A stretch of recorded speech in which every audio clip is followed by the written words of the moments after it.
Hello. Today we will talk about tissue level. In our previous lecture, we studied the cell level. Let's talk about tissue level in detail. Firstly, we will discuss about how tissues are formed.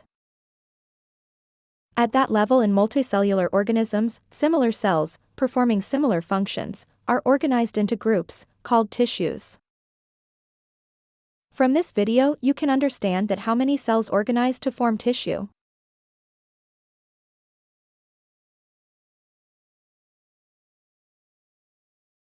So, what is the definition of tissue? Tissue is the group of similar cells specialized for the performance of a common function. From diagram you can understand that how group of similar cell combine and form tissue and perform a specific function. Function of tissues.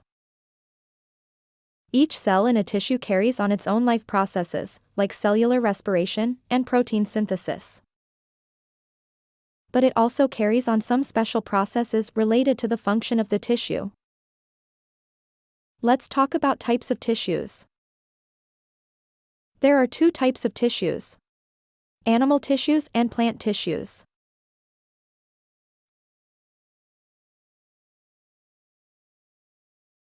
What are plant tissues? There are different types of plant tissues. For example, epidermal tissue and ground tissue, etc. Epidermal and ground tissues of plants are mentioned in below diagram. What are animal tissues? Animal tissues are also of different types, for example, nervous tissue and muscular tissues, etc. Diagrams of nervous and muscular tissues are given below. In our next class, we will discuss the next level of organization, that is organ and organ system level. Thank you.